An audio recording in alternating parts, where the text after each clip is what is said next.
And so we're approaching another 72 hours. That's right. Right now, I am 71 plus hours into this week's fast. I'm glad that you are here with me. Hey, if you're new to me, I'm Dr. Dwain Woode. That's Wood with an E. The E stands for endocrinology. Here on the channel, I educate, I empower, and I encourage you to take charge of your health and your life, avoid complications, and go to the next level. And in this year, new you. I'm talking to adults who have type 2 diabetes, who want to put their diabetes in remission, who want to get off medication, who want to reverse their diabetes. And then all of you who are out there who may have metabolic diseases, that's who we're talking to. If you're new to me, go ahead and put new in the comments because I'd love to welcome you with a hand clap and some music and let you know that we are happy that you are here. If you have questions as we go throughout the evening, make sure you put those questions in the comments because we'd love to get to those and answer them as we move through the show. As we do here on the show, I've got some things that we're going to take a look at. I've got my monitors off to the side, my glucose monitors and my ketone monitor. And then down below, that is my Clarity, my Dexcom Clarity report, which we'll take a look at in just a minute to see what's been going on over the last couple of days. As I mentioned, I am 71 plus hours into this week's fast. If you've been following us this week, you know this week has been a very interesting week in terms of fasting. We'll do a check-in here in just a minute to let you see how I'm doing and then, of course, look at the numbers. And as we do on our Fridays, this is a review of fasting, right? So we're going to walk through fasting and answer questions if you have those questions, and perhaps help to clarify some things that you may have been thinking, some questions that you had, maybe some questions you didn't even realize you have. We'll answer those as we go throughout the course of this night, course of the show. If you think you know what my ketones are going to be, right? Because we're talking about ketosis as we move into fasting. If you think you know what they are, go ahead and drop those in the comments because I'm, like I said, over 71 hours, approaching 72 hours in this week's fast. If you've not done so, make sure you go ahead and watch our show on Dwain Woode MD Live. You can watch the replay if you didn't catch it live, talking about success in the final stretch, right? As we are putting together this plan for the entire year, new you, as we are rounding the corner and saying, okay, how do we tie this thing up? Make sure you watch that show to find out some of the things that you can be doing or some of the places where you can tighten up a little bit as we move into the rest of the program. New year, new you, reversing diabetes. And so let's go ahead and let's do our check-in. As I normally do, I talk about several things in the check-in. And we'll come and do a little bit more deeper dive in some of these as we get into our review of fasting. But for now, the check-in, the three places that I always talk about is how I'm doing physically, how I'm doing mentally, and how I'm doing emotionally. So physically, right now, I am actually feeling, I don't want to say pumped, but I'm feeling energetic. Now, if you've watched over the last couple of days, you know that I've been feeling a little fatigued because I've not been resting. The first, getting into the fast, I did a good job, and then in the middle there, not so much. But I'm not feeling drained. I'm not feeling weak. I'm not feeling tired right now. And that's because I went back and did a better job of getting some rest. That's how I'm feeling physically. Other things that people will feel, of course, are palpitations. They may feel lightheadedness, dizziness, particularly those who may be on medications that may be causing some of that. We'll talk a little bit more about some of the other things that can happen in the course of the fast. And we'll talk about preparing for the fast and all of that as we get into our discussion for the rest of the show. So that's physically. Mentally, I am not feeling foggy or clouded or dull or any of those words that sometimes we'll associate with our mental clarity. Sometimes people will say they feel like they're walking around in a daze. I'm not feeling that right now. And that a lot of times comes because of what's going on in the physical aspects of fasting, right? The preparation.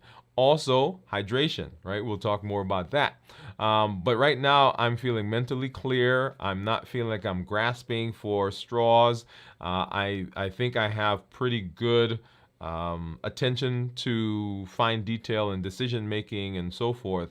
So right now, feeling pretty good. Now you'll remember that several weeks ago, checking in, I was feeling a bit cloudy because we had not done a good job of hydration and resting and so forth. And then, of course, emotionally. Now, this has been an interesting week, kind of getting back into the saddle, if you will. We were away, came back. We've had some things going on at the office, and we're training some new folks. And initially, kind of ups and downs. But as I got into the rest of the week and started looking at my to-do list and checking off some things and making some plans and contacting and speaking with some people in some preparation for things I'm doing later, I got that energy that started coming back. And so my excitement went up. And right now I'm feeling pretty pumped, pretty excited. Often when people are in the fast, they can feel some changes, some fluctuation in their emotions. This is a great time to say, hey, the show that we did last night, the check-in we did last night that talked about why am I so emotional during fasting, that's a great one to go back and look at and kind of absorb some of the material that was there, because you may find yourself pictured in the description that we're giving. And often people will see some of the emotional changes, and that show kind of explained why some of that happens and what you can do to try to alleviate it. Okay? All right. So that's our check-in for today for this show. Let's go ahead and let's take a look at blood sugars. And so you'll see there on the screen, that's my Libre. My Libre says that my blood sugars are currently 53. And you'll see that for most of today, at least the last 12 hours, my blood sugars have been under the 70 mark. So the bottom of that green bar is 70. You'll see the dashed line right below it, and then you'll see that my blood sugars actually have been lower than that. So there's 70, which is the red dotted line, and then below that is where I've been running. So I've been running in the 50s and 60s for most of today. And this is according to the Libre. You'll see down at the bottom it says that my sensor is going to end in 7 days, so not a big deal right now. Let's take a look at this is the Dexcom, and I'm going to change that to 12 hours. And you'll see Dexcom actually has me above 70 right now. And if I tap on that, I'll get to see some of those numbers. And let's go ahead and kind of scroll through. And you'll see for the most of the afternoon, my blood sugars have been in the 80s. And then in the early morning, early to mid morning, it's been in the 90s. All right, so 90s, let's see, what's the highest that it went? 98 maybe? Yeah, 90. Okay, here's a 99 right there. That was at, that was at 7 this morning. And then here's a 99, 97s. And then right about, let's see, probably noon maybe? Let's see. No, a little after noon. Right, maybe 12, 12:15. We went down into the 80s. Came back up into the 90s, rode there early afternoon, and then for the rest of the afternoon, I've been in the 80s. Okay, and then let's go ahead and look at the Stello. So I guess let me change and show you. So I've got 3 sensors on, right? I've got 2 on this side. These are the Stello and the G7, and on this side I have the Libre. Okay, so that's what you're seeing. We've gone through the Libre, we look at the G7, and now we're taking a look at the Stello. And the Stello is the over-the-counter offering from the folks over at Dexcom. And so, let's see, it's also in 12 hours, and you'll see right now it says my blood sugar is 70. And if I hover over that as well, we'll see that for most of today, we've been in the low to upper 70s, early morning in the 80s, right? There you go.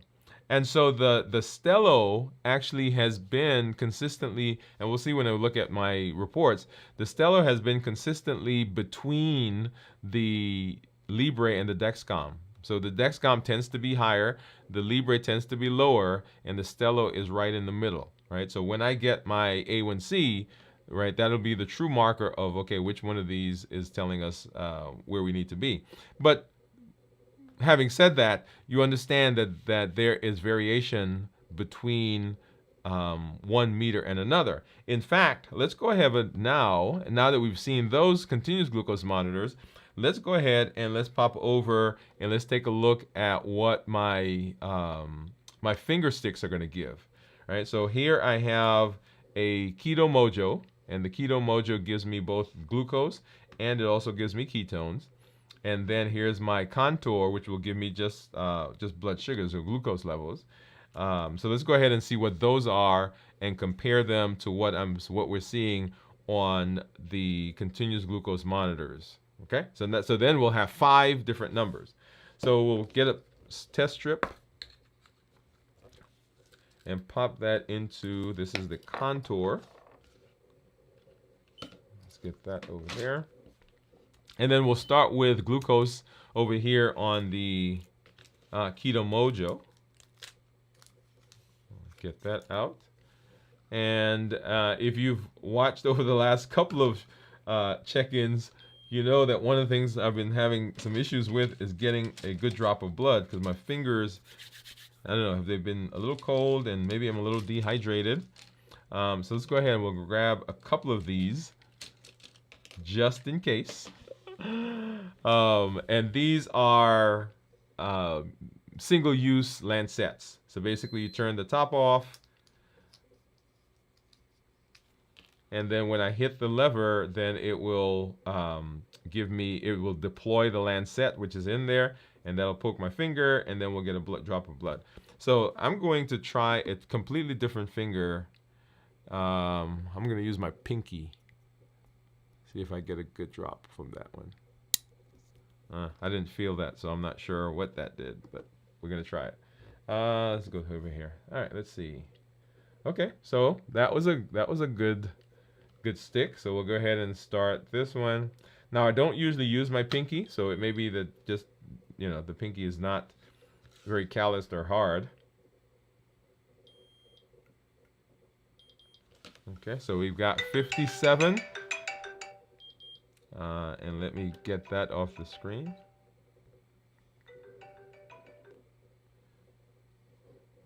And come back here. Yeah. So someone was just calling. So it looks like I need to get another strip here. And hopefully I could still use that same spot. Here we go. I think this will still work.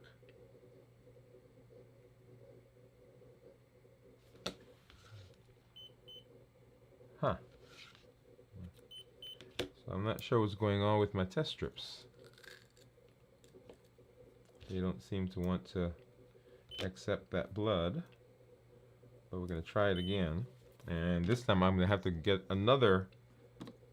I'm going to have to get another spot, because that one dried up. And that's how quickly these dry up, right? So if you're having trouble and your when you poke your finger is continually bleeding, then there's something going on. Okay. All right, let's see if this works. All right, so we've got another drop. So last night it was the Contour that was giving us trouble. Okay, so that one looks like it's working. Okay, and I need to keep another drop. Okay, so 60, so 57, 60, and then I need to get a ketone strip here. And while I was doing that, I was actually milking this,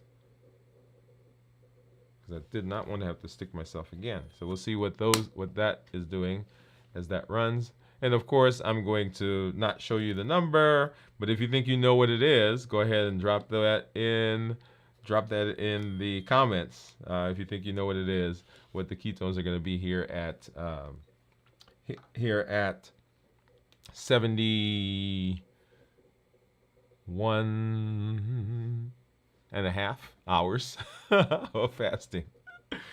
All right. So we'll come back and we'll take a look at that. But let's get into our discussion. And so, as you know, this is our kind of fasting review show where we walk through the process of fasting, fasting review, what you need to know, what you need to know. And before I get there, let me actually give a little bit of backdrop. So fasting is a tool. Boom, done. Fasting is a tool that we're using to reverse our diabetes. There are lots of tools that we've learned in the course of the New Year, New You process, right? We've learned, we talked about our whys, figuring out what our whys are. Why are we doing the things we're doing? What are the reasons? The reason the why is important is because the why helps to motivate us during those times when we are not feeling at our best, when we have some challenges as we're going through the fasting even, or challenges as we're going through looking at our labs and blood sugars and blood pressure and cholesterol. There are going to be times we're going to be waxing and waning, and the understanding the why is important. So one of the tools we learned. Fasting is another tool, and you'll see listed there, right? So it is a tool, something that's in our toolbox that we use in this process. So fasting is not magic, it's just a simple tool, right? Other tools that we've learned, the heat model, and you've heard me talk about the heat model, habits, emotions, access, and taste. That's a model that gives us the triggers that push us in our direction to eat, to come off of our plan, to break our fast, to end the fast early, so on and so forth, and lots of different things. So, but I wanted to say that because I want you to understand the place that fasting holds in this process. It is a tool that I pick up when I need it, and I put it down when I don't need it. I've had a lot of people, well, let me say it a little differently. The reason that often we don't succeed with fasting or actually any other meal plan is not because the meal plan doesn't work, but because we have an abnormal thought about the meal plan. So we think that it is, you have to be doing it all the time. Like people who are on, I'm going to just pick a random meal plan. So someone who's on ketogenic diet, right? Pick that because it's closely related to what we do here. So someone who's on ketogenic diet, in their head, they always have to stay on the ketogenic diet. And so when they're in a situation, a family situation, a social situation, it's the holidays, it's the anniversary, it's a birthday, they begin to panic because around them are all these things that in their head they want to eat, they want to get a part of, they want to taste, and they're like, well, I can't do that because I'm on a ketogenic diet, right? Now, what I tell people is that the diet, the meal plan, has to fit within your life if it's going to be successful. So if you are in the space where you're panicking because you are afraid to go to a family gathering, you're afraid to go to a social gathering, you're afraid to go to whatever gathering because that meal plan that you're on, fasting for example, is you're in the fast and you're panicking about what to do, then the fast is not going to work. The ketogenic diet is not going to work. The Mediterranean diet is not going to work. The whatever diet you're on is not going to work because your brain doesn't want to feel like that all the time and is going to do everything it can to not feel like that. So it's going to tell you, hey, this is not working for us. Let's get off this plan. Let's do something else. Let's move on. Okay? So once again, fasting is a tool. You pick it up when you need it. You put it down when you need it. I mentioned personally that I went away and, from the month of June, we start having birthday celebrations, anniversary celebration, our anniversary and birthday trip. Then we have, we went camping and then we came back and we had our vacation, our family vacation. So there's things back to back to back to back. And so I had to redouble when I got back my fasting, right? So you guys saw me. There were some weeks where I did a 72-hour fast. Some weeks I did a little bit more than that, maybe 72 plus 6, maybe 78 hours. And what was I doing? I was now going back and using fasting as a tool to overcome, correct, redirect some of the things that had happened when I went away. It was a choice that I made. It wasn't something that happened that just I slipped, right? People say I slipped. Well, you knew you were going on vacation. You knew it was your anniversary. You knew you were going to eat something. So it's not a slip. It's a decision we make. And I want us to own those decisions, understanding that we also have the power. When we make the decision, we have the power to do something about it. So I don't want you to think that it's something that's happening. Let's say, hey, I made the decision to get off my eating plan. I made the decision to get off of my fasting. And now I'm making the decision to get back on the plan. I'm making the decision to get back on my fasting. That gives you power. That gives you control over what you do.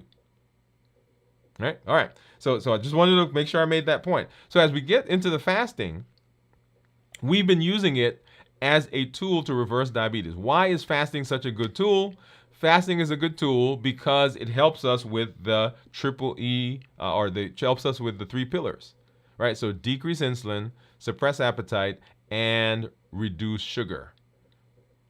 All those 3.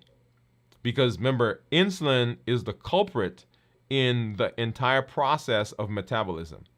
So insulin is the guy that causes us to have difficulty with weight, and our appetite is stimulated, and fatty liver, and high blood pressure, and high cholesterol, and we talked about fatty liver already, or coronary artery disease, elevated insulin levels, hyperinsulinemia, right? That metabolic syndrome, and diabetes is the prototypic metabolic disease. And so if we can treat diabetes, the things that we use to treat diabetes also can use to treat some of those other metabolic diseases. So decreasing insulin, suppressing the appetite, and of course reducing the sugar. So when we are fasting, by virtue of not putting anything in, we're not taking anything with carbs, anything with calories, our sugar is automatically reduced because we're not putting anything in. And over the course of the time that we're fasting, our blood sugars will go down. Right? So we're reducing sugar. Because we're reducing sugar, the insulin level has to go down because you can't have insulin in your body. Your body's not going to produce insulin if the sugars are low. And then if you're taking insulin from outside, exogenous insulin, as part of your treatment for diabetes, you don't have to take as much insulin. So the sugar went down, now the insulin is going down, and because of those 2 things, our appetite is not stimulated. So insulin doesn't stimulate the appetite, and the things we're eating, our cravings go down because we haven't been taking anything in. Right? Notice the progression. Notice the cascade. And once all 3 of those begin working, now we're not putting anything in. The insulin's gone down. The blood sugars have gone down. Because the blood sugars have gone down and we have used up all the glycogen that's in our liver, the body has to turn to an alternate source of energy, and that is called fat. And that's where we get the fat burning. That's where we get the ketosis. That's where we get the weight loss. That's where we get the autophagy. That's where we get the improved immunity. That's where we get the decreased inflammation. That's where we get the help with neurodegenerative diseases like Alzheimer's and Parkinson's and multiple sclerosis. All of those things happen as a result of using fasting as a tool. So that's the power. That's the power of fasting. So what do you need to know? What are the things that you need to know about fasting? Well, whenever I do fasting, whenever I describe fasting, I break it up into 3 different categories or 3 different phases. Is the preparation for the fast, going through the fast itself, and ending the fast. Now, I usually in the preparation give you 4 different things, but I'm going to add a 5th one today. And the 5th one, well, let's go through the 4. Number 1, in preparing for the fast, you want to make sure that you are well rested. This goes back to our check-in, my check-in that I did at the top of the show. You want to make sure you're well rested, because if you're not well rested, then you are going to feel tired, you're going to feel drained, you're going to feel fatigued, and fasting is going to be blamed for that. And your brain is going to say, we can't fast. We're going to break the fast because we're not feeling well. And the next time you try to fast, the mind is going to remember, is going to associate those symptoms with what happened this time. So notice what's happening. Fasting is blamed because you're tired, you're fatigued, you feel drained, but it's not a fasting issue. It's a you didn't rest issue. You stayed up late at night. You've been going for the last week, right? Getting a little bit of sleep because you got a project at work. You've been waking up early and you're tired. Even if you weren't fasting, you would be tired. But now that you're fasting, and the fasting is also causing some changes in hormones and changes in energy supply, then it is enhanced. It's pronounced. And you said, okay, it's the fasting that did it, right? So we want to make sure that we are well rested. Number two, we want to make sure that we're well hydrated. Yeah, because that goes hand in hand with resting. Because if we're not hydrated, blood pressure is going to go down. If our blood pressure goes down, we're going to feel lightheaded, dizzy. We're going to have palpitations. And the reason that we're having palpitations, let me explain that. When your blood pressure drops because you don't have enough volume, the body still has to provide the same amount of blood to all the tissues. So if I have less blood, how do I make sure that that blood gets to the right place and gets to the place in the same amount with the same amount of oxygen? Well, I pump faster. Because the volume has gone down, I have to increase my heart rate. And that people feel as palpitations, like the heart's racing or skipping a beat. The other thing is, you've probably been in situations where you have not been drinking, right? And so it clouds the mentation. So you feel like you're foggy, you feel like you're walking in a daze. That happens because of dehydration. And with the fasting, once again, we're shifting hormones and we're shifting energy sources that can be felt, and people say, okay, it's a fasting issue. Well, it's not necessarily, it's not a fasting issue. It's I'm not hydrated. So making sure that you're well hydrated. The next thing is making sure that you are not going into or coming out of a stressful event.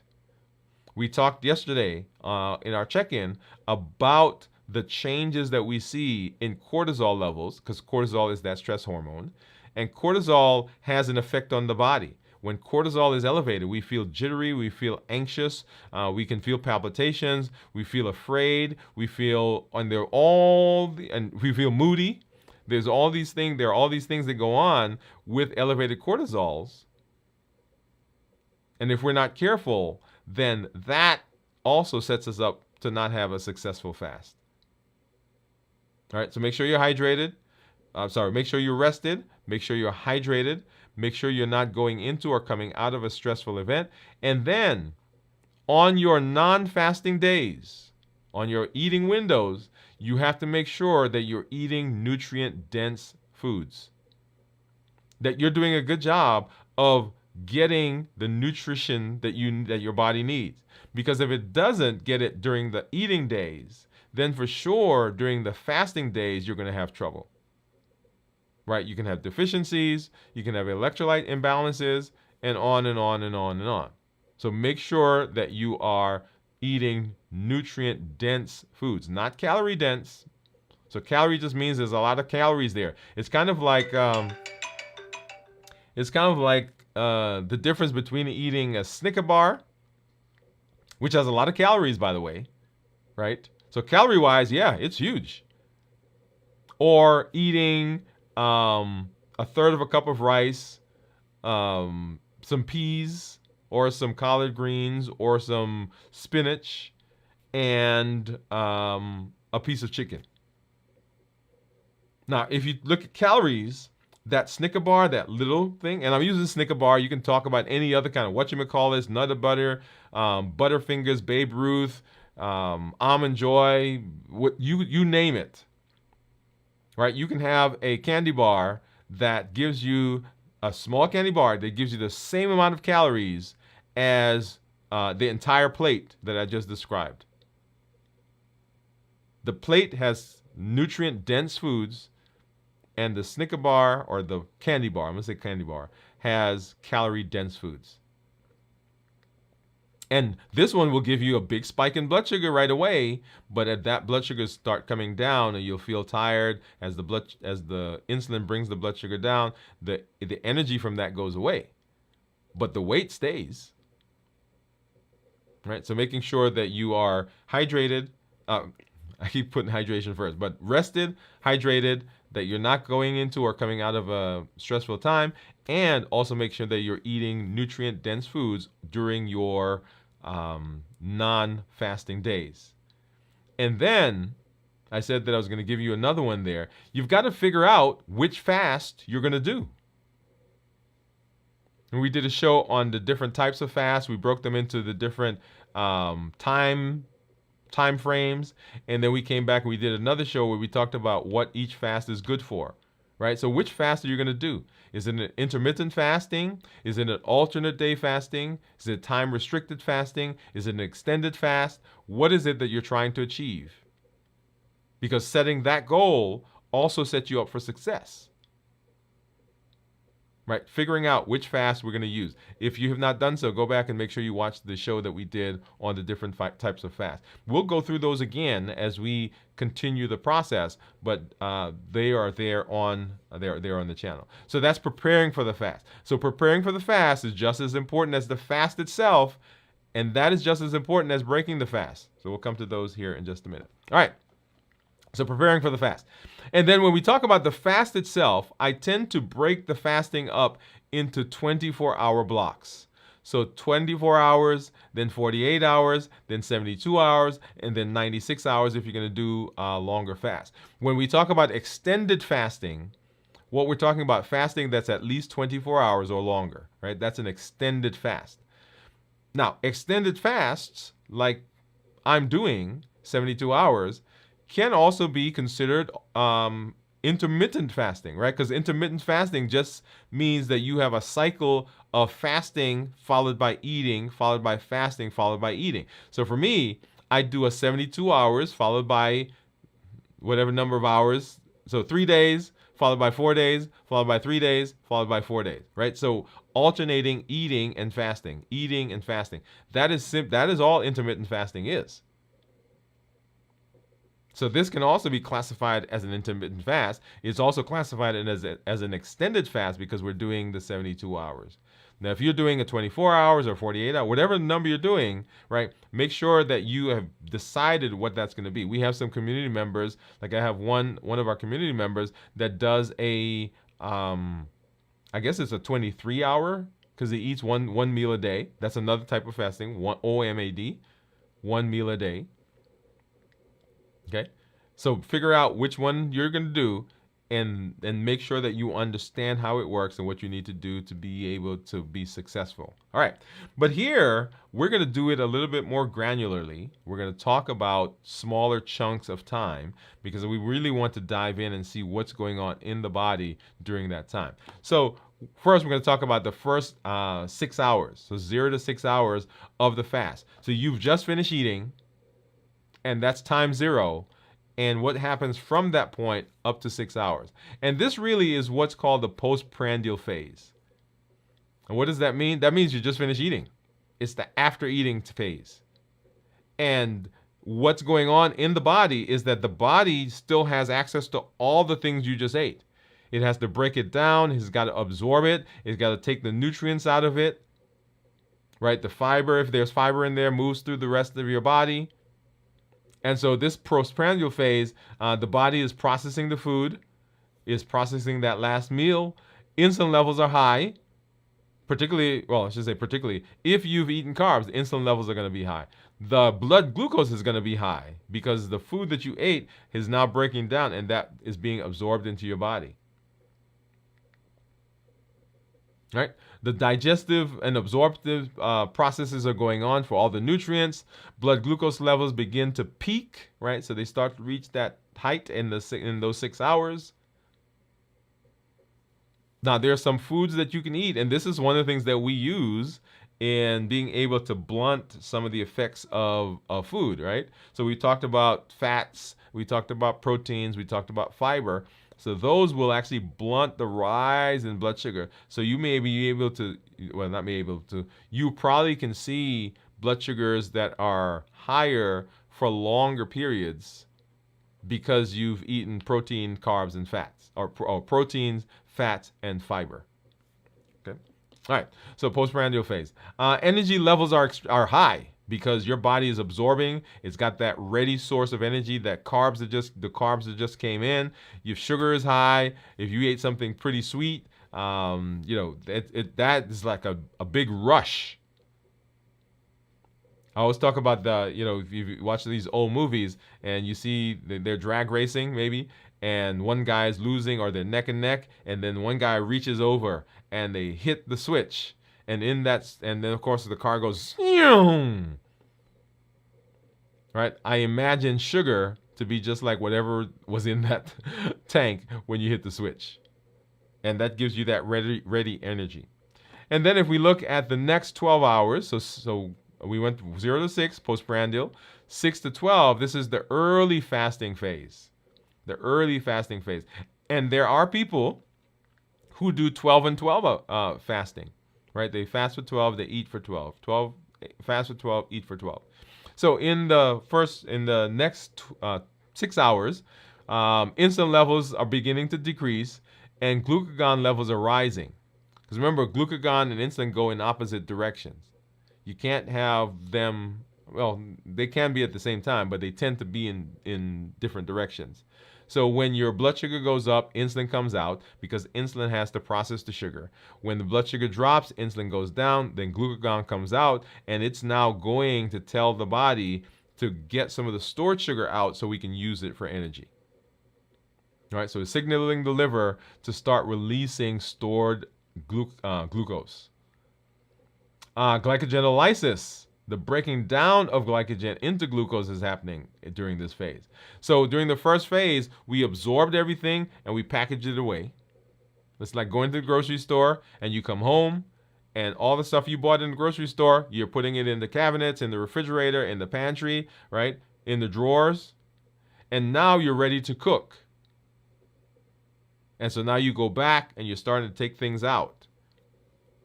People say, well, why does the body do that? Well, that's what we do in our real lives. Like, you don't just come and just drop everything in the kitchen. Well, maybe you do. Right? But at some point, you're putting things away, is my point. And then you go back and you get it, right? So it's breaking down glycogen to turn that into glucose to help maintain blood glucose levels. Energy levels begin to fluctuate because we've stored it away. And so we don't have that ready access to it. We've got to go and take some out and convert it. It's kind of like cooking, right? So it's different from fast food. Fast food, you got it, and boom, everything goes in. But now you got to go to the refrigerator, go to the pantry, you take it out, you're chopping up your vegetables, you're seasoning your meat, thawing it out, you're seasoning it, you're frying it. So there takes some time. And so during that time, your blood sugar or your energy levels can fluctuate. And then 12 to 18 hours. 12 to 18 hours. Now we're starting to see some good things happening, or more good things. I say it's starting. We're seeing more good things happening because you can see these things, some of these happening prior to this as well. So glucose levels continue to drop, and this prompts the body to increase the production of fat or release fat stores into the process of turning it into energy, right? So fatty acid release is happening. And the liver starts gluconeogenesis, which is creating glucose from non-glucose, non-carb sources. So glycogenolysis, the glycogen is still sugar-based. It's carbohydrate-based. And so we're breaking that down. And now the glycogen is starting to go away, and the body's starting to look at non-carb related um, substances to break those down, like protein and fats. And energy levels may be dipping here because the body is now starting to say, hey, my ready source of energy is going away. Now I've got to go get some other things, and I've got to convert it into glucose. And then 18 to 24 hours, ketosis begins, y'all. Yeah. So we've been waiting for ketosis. So glycogen stores are nearly depleted from the liver. So all of that is now almost gone. And so the body has to start increasing ketones. This is the switch from in like a hybrid car, from burning gas to now burning energy from the battery. So the gas is now almost depleted, and so the body is switching over now to ketones in earnest. And this leads to, so when glycogen is gone, it leads to increased ketones as the liver begins to metabolize fat into ketones.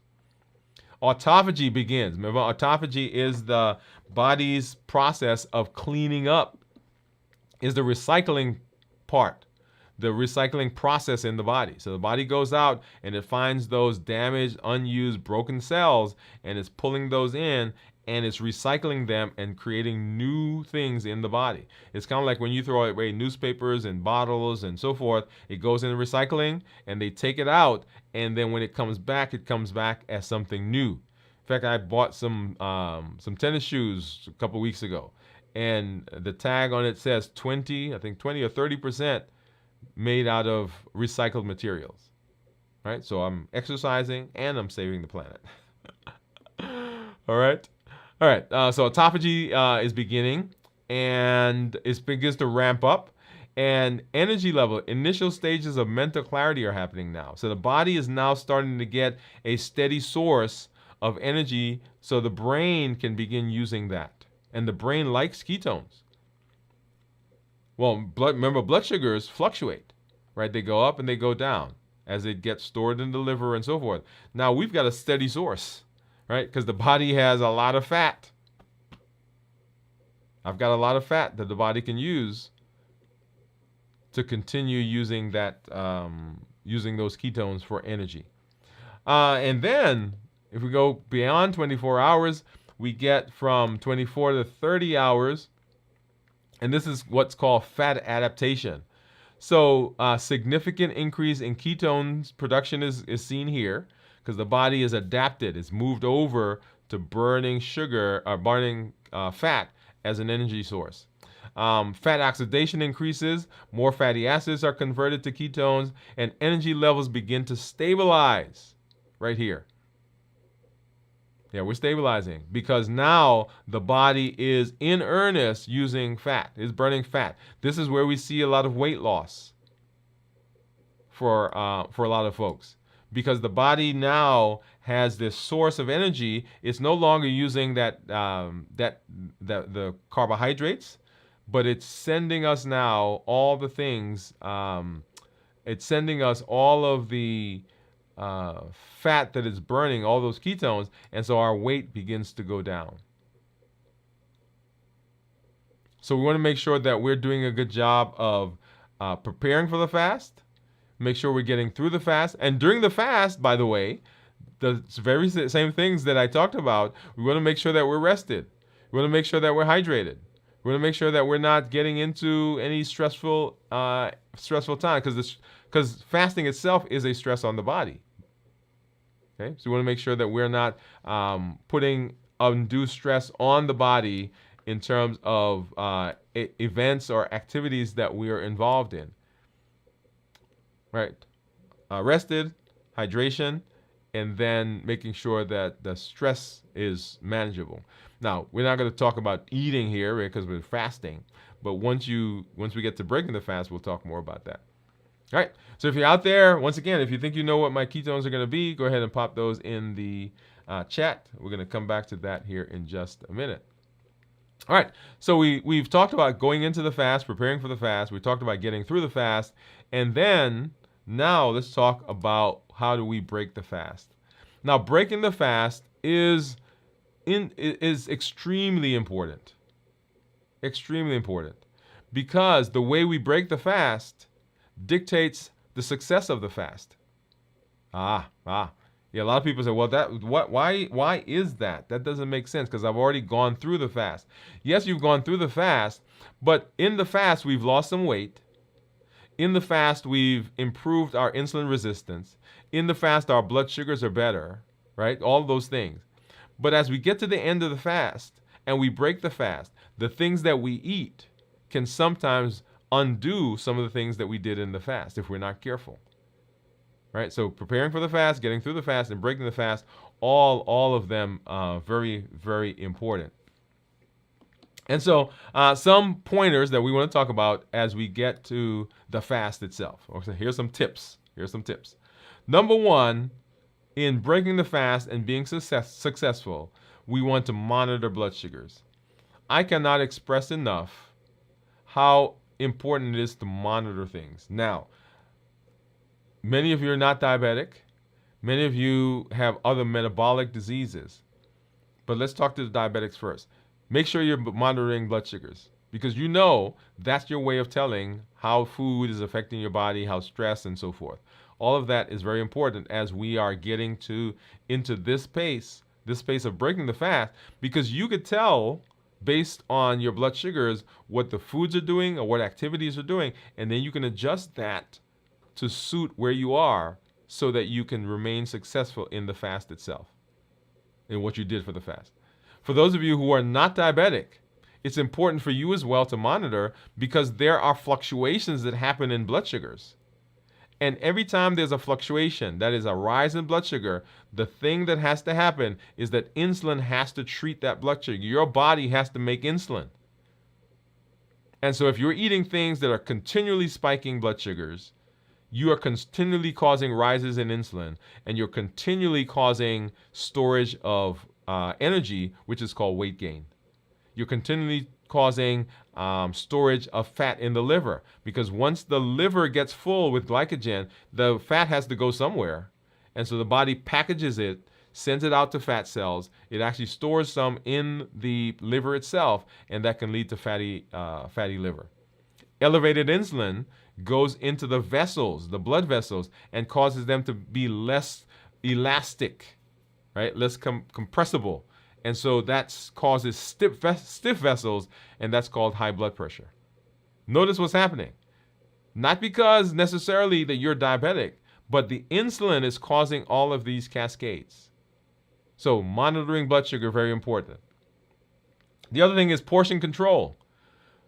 A lot of times people will think because they have been fasting that they can now go and just carte blanche to eat. But how many of you know that you can eat all of the food that you fasted and you didn't eat? When I started fasting, I would collect the food for the week, right? Because we have lunch at the office. With my wife and I, if we went out or we went and picked something up, I was collecting all of those, and I had them in the refrigerator. And on Fridays, I'd bring them home, and I'd say, "By God, I'm getting some of that, some of this, and some of that." I've stopped that because that's a trigger for me. If it's there, my brain says you got to eat it, right? So portion control. Just because you fasted doesn't mean that you have permission to go and just gorge, because that itself will undo what we did in the fast. So make sure that you are minding portion control. And then eat slowly. How many of you know that if you eat slowly, then you don't eat as much? That goes back to the whole idea of portion control. And then avoid sugary processed foods. Why avoiding sugary processed foods? Because sugary foods will cause a spike in blood sugar. And we've already talked about what spiking blood sugars do, right? The other thing is the spiking blood sugar has to be treated, and so the insulin is going to bring it down. And when it's processed, it's highly processed. It doesn't have a lot of fiber in it. It doesn't have the ability to blunt the rise. And so people will feel that as fluctuations in their energy level. And once again, they'll say, hey, the fasting caused me to be tired, to be fatigued, and I'm not fasting again. It's not a fasting issue. It's actually a breaking the fast issue. And it's the food that we eat after we break the fast. And here's a nugget for you. The thing that you use to break the fast is typically the thing that you eat for the next 24 to 36 hours. If you eat a lot of fat, a lot of highly refined, highly sugary foods to break the fast, your cravings go up, your insulin level goes up, your appetite is stimulated, and you're going to be eating something highly processed, high carbs, high sugar for the next 24 to 36 hours. So make sure that you're not setting yourself up for difficulty. And then, of course, you want to make sure that you're hydrated, right? This comes back again. Make sure you're hydrated. So always, always, always, always, water is an option. Coconut water unsweetened is a natural. You have natural electrolytes that are there, and then herbal teas. Now, let me talk about herbal teas for a minute, because you can use herbal teas either in the fast or after the fast. Now, depends on what your fasting is. Now, in this space, we've said that we are not using any carb-containing foods. So no carb and no calorie-containing foods. And so depending on the herbal tea that you're getting, right, you'll have to kind of pay attention to that. One of the things to be very careful of is, let's see. Okay, so I use zero sugar products during my fast. This is just the newest brand that I'm using. I changed brands a couple of weeks ago, but I was using diet. And remember, diet simply means less than 0.000 some number sugar. It doesn't mean no sugar. So if you are drinking things that are diet and you see spikes in the blood sugar, that's why. Because it's not zero sugar. It is some sugar in there, maybe a small amount, but some sugar nevertheless. All right. Let's see what else. Yes. So hydration, right? So hydration. So herbal teas. So in this space, we've said that you could drink black coffee, water, unsweetened zero sugar teas are the things that we said that you can have. And anything that doesn't have calories doesn't have carbs. No calories, no carbs. So that takes that steak out. Somebody asked me that once. All right. And then want to make sure that we're taking in good proteins, healthy proteins, right? Eggs, soft scrambled cooked eggs to break the fast. Chicken or turkey would be good for those of you who, well, not for those of you, but it helps. It protects the gut. It protects the stomach because it's not heavy, right? Those are more easily broken down than a piece of meat, a piece of steak. And then, of course, tofu and tempeh for those of you who may be vegetarian or a vegan, or even for those of you who like tofu and tempeh. I like it. We use a lot of tofu, not tempeh. We use a lot of tofu in our house. And I did a show on preparing tofu, so go back and watch that as well. We did a lot of shows. And then healthy fats. Remember, healthy fats and proteins will blunt the rise in blood sugar, blunt the absorption of that sugar in the meal that you ate. And then lots of fiber, which we'll mention here in just a minute. So avocados, right? Good fat. Nuts, and these are nuts and seeds. These are my. This is where I have my problem. Because in my mind, because they're healthy, I can eat a lot of them. And if you know, they have protein, they have fats, but they also have carbs. And you can eat enough nuts, right, to have blood sugars of 200-300, which I've seen because I've eaten, right, just telling myself, because I've eaten a lot, right? Cashews and almonds. Cashews and almonds are the culprit for me. So I have to be careful, very careful about those. And they have so many good ones that are like 5 grams of carbs per serving, which is supposed to be 18 almonds. And I never eat it. I mean, my whole hand, that's not even 18 right there, right? So I fill my hands up. And anyway, you got me going. And then, of course, seeds, another place where you can get healthy fats. And then broths, right? So one of the things that I started doing when I first started fasting was I started using broth. And by the way, I'm actually going to go back to broths because I saw that the broth was actually raising my blood sugar a little bit because I was using a mixture, right, for my broth. And I don't know. Let's see. Do I have that? Let's go back. I have not used the Yuka app in a while. You guys remember the app?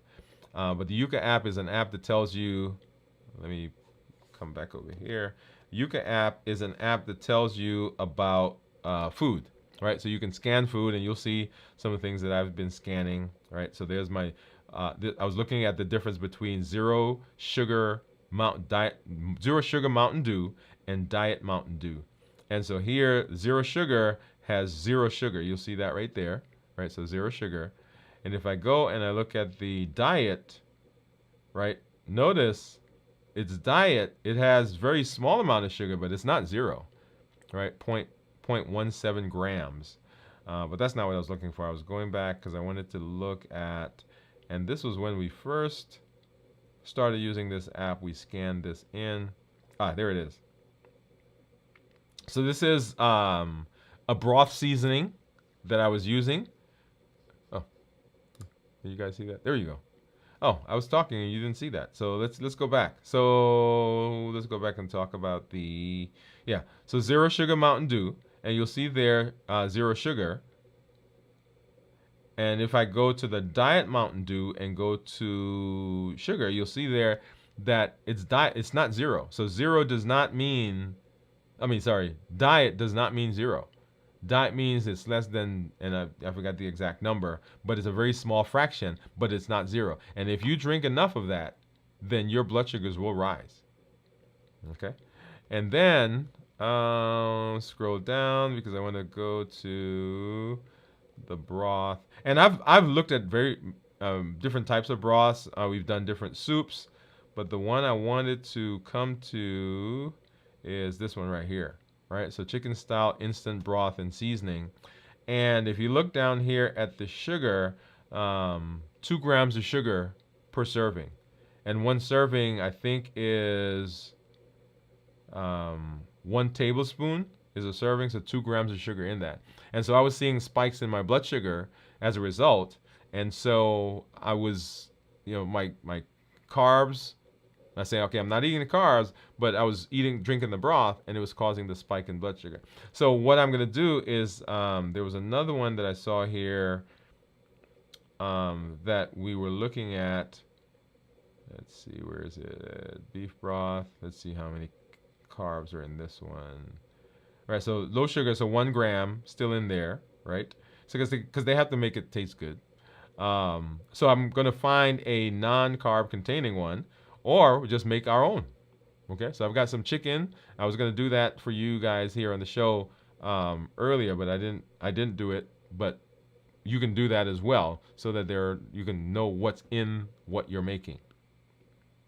So broths. All right, let's get back over here. And so vegetable broth, bone broth. You can make chicken broth. Whatever broth you want to use, you can do, and that breaks it. Okay, so I started out using broth. I was using also beans. You guys remember my pinto beans? So I'm going to actually go back to that because when I did those, even though I was having some spikes in my blood sugar, my blood sugar stayed relatively good. And you guys saw, my graph. But my weight was going up when I was doing something else, right? Because I was using cheese and eggs. Well, no, not the eggs, but the cheese. That's a big one. Cheese and nuts. When I eat that, blood sugars are great, but the weight goes up. Okay. So, all right. So broth. Make sure that you're doing that, and then just some general considerations that you want to have as you are thinking about breaking the fast, right? Some general things that I want you to consider. When breaking the fast, choose foods that help maintain stable blood glucose levels, right? So not a lot of highly processed, high carb stuff. Things that have low glycemic index, and we did a show on glycemic index. Remember, we want glycemic index that's less than 50. because my glycemic index is a marker of how quickly and how high blood sugars will go if you eat something. Lean proteins, healthy fats, and then you want to make sure that you are remaining hydrated, right? So that is key to what we are doing here in this space. Awesome. All right, and then let me hop over, and of course, you guys know when I'm talking here on the show, my meter, well, not my meter, but my report logs out, or is it times out? So let me have to go over there and log in again, because I do want us to go through the Dexcom Clarity Report so we can see what's been going on with blood sugars over the last 3 days. All right, so let's take a look as this is coming up.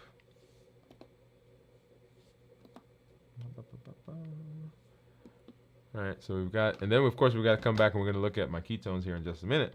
But on the screen, let's do this one. On the screen there, you'll see my average blood sugar over the last 2 weeks, 131. I'm in target 92% of the time, with the target being 70 to 180. If I change this to 90 days, that'll be about 130, maybe 132. Yeah, 133. So my last 2 weeks has been better. The numbers have been better than the last 90 days by a couple of points. So average there is 133. I'm in target 86% of the time, and that target is 70 to 180. My glucose management indicator is 6.5. So that means that if I were to get an A1C, then it would approximate 6.5. Okay, so that's a formula, it's a calculation. So it will be interesting when I get my A1C done here in a few weeks. Then it'll be interesting to see what that is. If I look at my daily graph, and that's loading there, come up in just a minute. So we're right here was 72 hours, so we're beyond that, but it doesn't load the last couple of hours. That'll come up soon. So 72 hours, go back 24 hours, that would be 48 hours right there at 7 o'clock.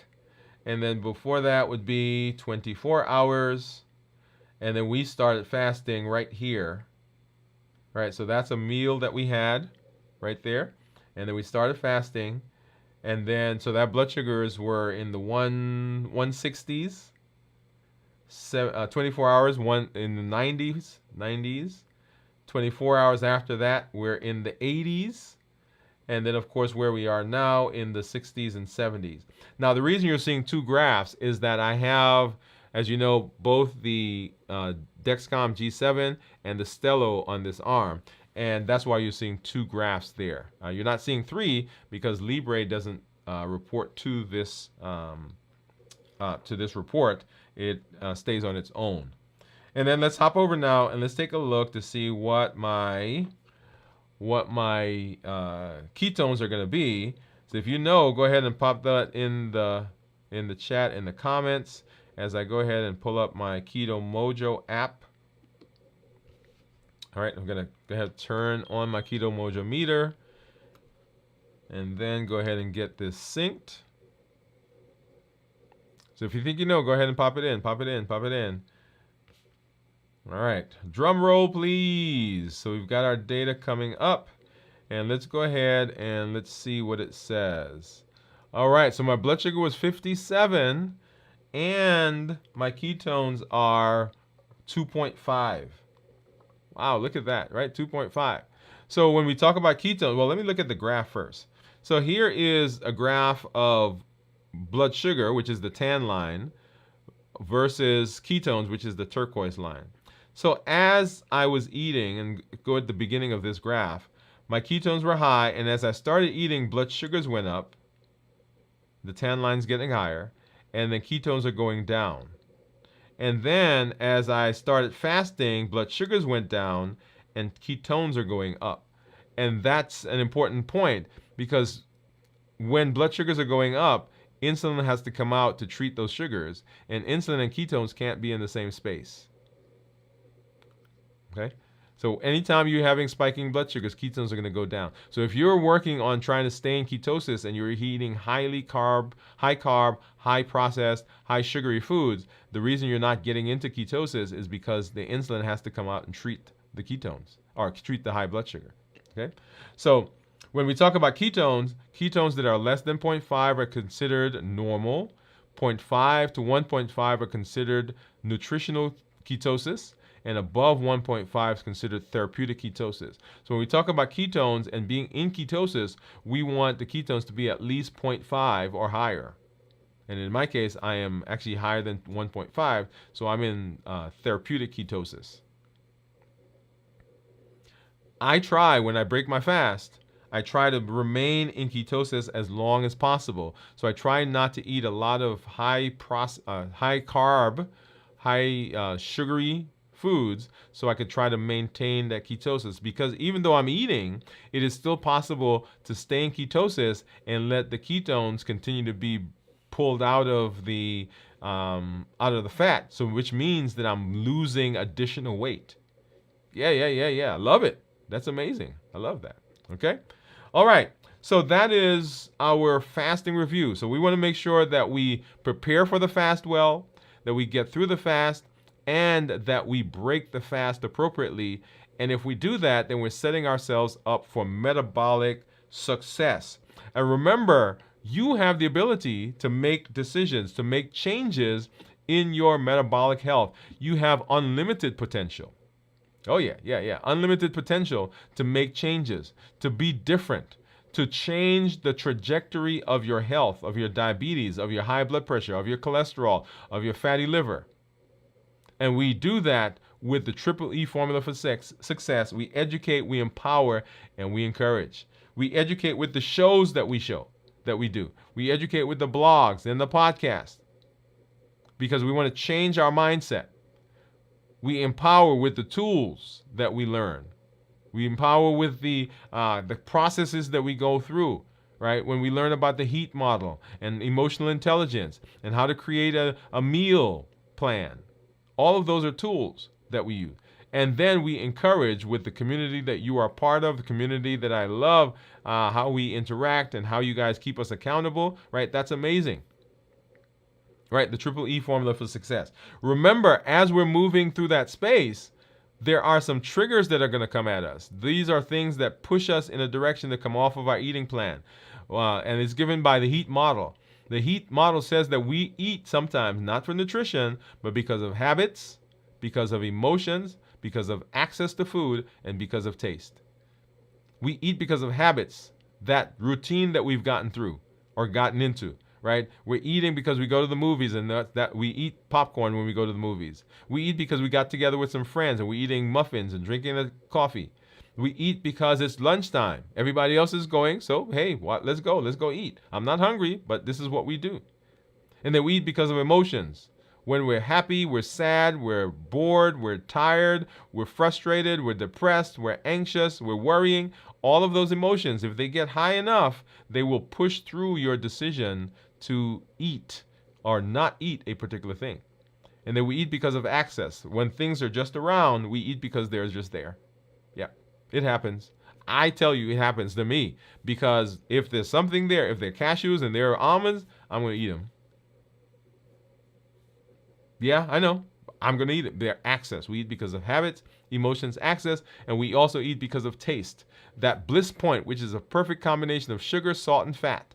Where you eat something, you say, this tastes so good, I just can't have one.